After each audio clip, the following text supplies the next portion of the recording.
June 15, 2018, dawned gray and humid over the quiet suburb of Millhaven, Georgia. Nestled on the outskirts of Atlanta, Millhaven was the kind of town where neighbors waved over white picket fences and local headlines centered on high school football scores rather than crime. But that morning, an ordinary patrol car roll call at Precinct 12 signaled the beginning of a tragedy that would shatter the community's illusion of safety. Officer Daniel Reed, 28 years old, a 2-year veteran with the Millhaven Police Department, arrived at roll call sharp at 6 a.m.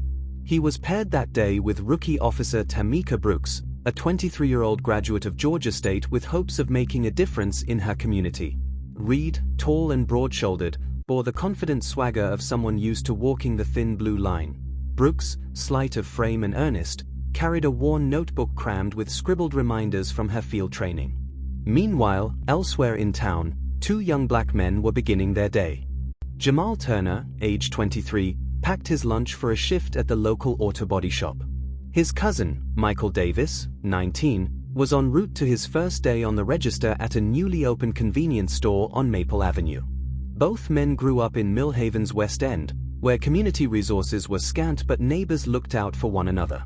At 6:15 a.m., dispatch broke the morning calm. A report of a late-model sedan weaving erratically on Highway 54, heading eastbound at high speed. Officer Reed and Officer Brooks volunteered to respond.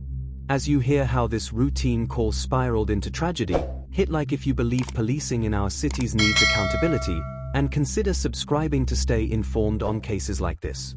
By 6:20 a.m., Reed's dashboard lights reflected off raindrop-streaked windshields. Brooks tracked the sedan, license plate 8JKL 972, over her shoulder. The radio crackled, Unit 12, proceed with caution, suspect may be impaired. Reed flicked on his lights and siren. The sedan picked up speed. The morning rush hour added to the tension. Cars veered around the pursuit, pedestrians stared as the blue lights bounced off storefronts. Reed radioed for backup. But just as they approached the Maple Avenue exit, the sedan veered off, screeching to a halt outside Michael's corner store. Reed brought his cruiser to a hard stop in the median. The sedan's driver's side door flew open.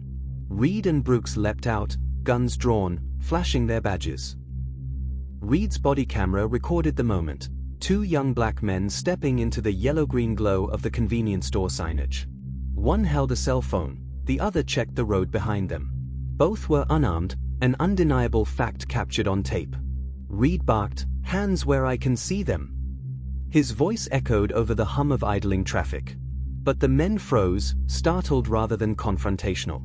According to Brooks' later testimony, they complied immediately, hands raised, palms open.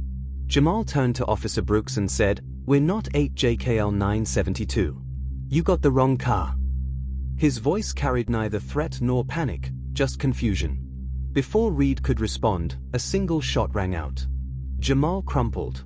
Within seconds, Reed fired 3 more rounds. Michael tried to shield his cousin, he too was struck. Both collapsed on the asphalt outside Michael's corner store. Brooks screamed for Reed to stop. He dropped his weapon, rushed to Jamal's side. "Get an ambulance, now!" he yelled into his radio. But the damage was irreversible. Within minutes, paramedics arrived. Jamal Turner and Michael Davis were pronounced dead at the scene. Reed and Brooks were shaken, Brooks in tears, Reed pale and shaking. Nearby residents gathered, phones recording, faces contorted with horror.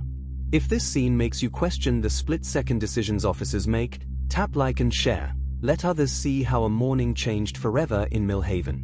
Detective Carla Nguyen, head of the Millhaven Homicide Unit, took command within the hour.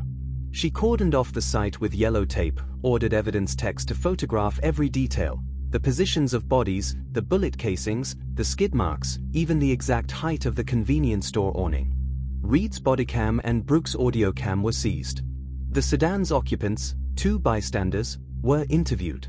Surveillance footage from Michael's corner store showed the entire encounter, the car arrival, the flash of uniforms, the moment Reed fired. By noon, both officers were placed on paid administrative leave pending review. Local and national news outlets descended on Millhaven. Social media exploded with conflicting narratives. Supporters of Reed lauded him for enforcing the law, activists decried another black life lost. Protesters assembled at Precinct 12, demanding transparency and justice. Community leader Reverend Marcus White organized a vigil that evening outside City Hall. Families of Jamal and Michael spoke. "They were sons, our sons," sobbed Jamal's mother, Angela Turner. "How could this happen?" "Michael just wanted to earn some money," added Michael's aunt, Denise Davis. "He was 19, full of promise." Forensic ballistics showed that the bullets entered at downward trajectories inconsistent with Reed's height. Crime scene reconstruction indicated Reed fired while Jamal stood still. There was no evidence of a weapon in Jamal or Michael's hands, only the smartphone Jamal used to film the traffic stop. Gunpowder residue tests on Reed's uniform confirmed he discharged his weapon. Brooks' camera confirmed she never drew her firearm. Reed's statement to Internal Affairs: "I feared for my life. The suspect could have had a weapon, he reached inside the car. I had to stop him." Brooks insisted. "Neither suspect made any aggressive move. I heard one shot and saw them both fall before any weapon was drawn." The two versions clashed. 3 eyewitnesses testified. Eyewitness 1, Ms. Patricia Henderson, cashier at Michael's corner store: "I saw the officer shooting. The young man never reached for anything. He was standing there." Eyewitness 2, Mr. Luis Ramirez, construction worker: "I swear I heard the suspect say, 'I'm not the one.' But the cop shot anyway." Eyewitness 3, Deputy Chief Elaine Monroe later testified she reviewed the dashcam. The shots fired within 2 seconds of officer arrival. No verbal warning that force was imminent. The store's high-definition cameras recorded the incident from 2 angles. Both confirmed that Jamal stepped forward, smartphone raised overhead, in a gesture that suggested compliance, or perhaps an attempt to record. Reed fired before Jamal's phone reached camera height. An independent analyst noted the delay. Officers had at least 5 seconds to verbally de-escalate. Local activists formed a committee to comb through every piece of released evidence. They discovered an earlier internal complaint against Reed for excessive force during a 2017 traffic stop. 3 witnesses alleged he used unnecessary aggression. However, there are a few unanswered questions and controversies. 1. Dispatch miscommunication. Why did dispatch report the sedan as possibly impaired? Phone records showed number 911 call describing an impaired driver. Instead, a local towing company reported an abandoned car on Highway 54 earlier that morning. Did dispatch misidentify the vehicle? 2. The missing audio. Brooks' audio cam had a 5-minute gap, precisely during the pursuit. Internal Affairs claimed a technical glitch. The Brooks family believed it was tampered with to hide officer remarks. 3. Training and protocol. Millhaven PD's use of force policy strictly limited shooting at unarmed suspects. Why was Reed not retrained after the 2017 complaint? Critics accused the department of a lax disciplinary culture. 4. Racial bias allegations. Civil rights attorney Marisol Jenkins filed a lawsuit alleging systemic racial bias within the department. She pointed to demographic data. In the past 5 years, black drivers in Millhaven were stopped at twice the rate of white drivers, and fatal encounters were exclusively with black suspects. 5. Conflicting medical reports. Initial coroner's reports listed cause of death as multiple gunshot wounds. A second, independent autopsy suggested Michael Davis exhibited defensive wounds, implying he tried to shield his cousin. Why was this not included in the original report? Do you think these unanswered questions undermine the official story? Comment below with your theories, and subscribe for our deep dive updates. In Colorado Springs, a special grand jury was convened. Over 6 weeks, they heard from Reed, Brooks, witnesses, experts, and civil rights advocates. Community protests heated outside the courthouse. No justice, no peace. On March 22, 2019, the grand jury indicted Daniel Reed on 2 counts of voluntary manslaughter and 1 count of reckless use of a firearm. Brooks was granted immunity in exchange for full cooperation. Reed's defense team argued qualified immunity and split-second decision doctrine. They filed motions to exclude the independent autopsy and to suppress Brooks' vocal testimony, claiming it was hearsay. Prosecutors fought back. The Constitution doesn't end at the pistol grip. They also introduced Reed's disciplinary record to show pattern and practice of excessive force. A jury of 12 was seated, 6 men, 6 women, diverse in race and background. Both sides sought jurors with strong opinions on police and race relations. The voir dire lasted 3 days. Opening statements. Prosecution: Jamal Turner and Michael Davis posed no threat. This was not a tragedy of confusion, it was a tragedy of prejudice. Defense: Officer Reed responded to a potential threat across a busy highway. He made a tragic mistake, but he did not murder. Key testimonies. Officer Tamika Brooks recounted the shooting in chilling detail, tears streaming. Forensic pathologist Dr. Alan Cho described the trajectory of bullets and lack of defensive wounds on Reed. Reverend Marcus White testified on community impact, linking the case to broader patterns of discrimination. Expert witness, Dr. Linda Simmons, use of force trainer, said Reed violated de-escalation protocols. The prosecution implored the jury, 2 young black lives were snuffed out before they could even reach adulthood. This court must send a message that no badge grants the right to kill unarmed citizens. The defense pleaded, do not turn a hero into a villain.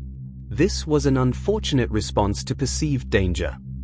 On April 30, 2019, the jury returned in the early afternoon. It took them 4 hours to deliberate. When the judge asked, have you reached a verdict? The foreperson stood. Guilty on both manslaughter counts. Reed slumped.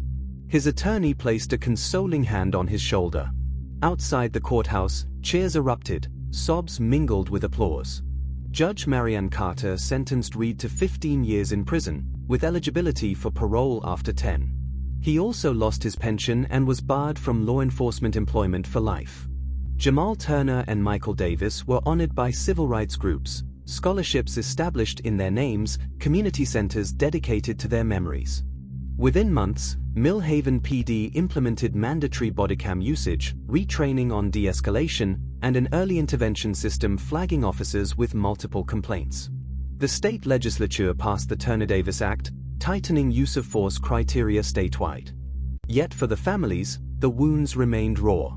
Angela Turner said, they can sentence him, but how do you sentence the hole in my heart? Denise Davis echoed, a scholarship is nice, but I want my nephew back. The case joined a litany of high-profile shootings sparking national debate, from Ferguson to Minneapolis. Millhaven became shorthand for a small town with a big problem. What reforms do you think will truly prevent tragedies like this?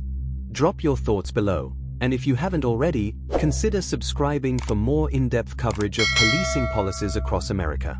The day the badge turned deadly remains etched in Millhaven's memory. 2 young black men, full of promise, were cut down in a matter of seconds. An officer tasked with protection instead became an agent of death. Political will, community pressure, and legal precedent combined to secure a conviction, but the broader question lingers. Can justice ever fully heal the loss of innocent life, especially in cases where systemic bias plays a role? What do you think? Share your perspective. How can communities, police departments, and lawmakers work together to ensure that no more unarmed lives are lost in the name of public safety? If you found this story compelling, please like, share, and subscribe for more detailed investigations into the most pressing true crime cases in America. Your engagement helps raise awareness, and together we can push for real change.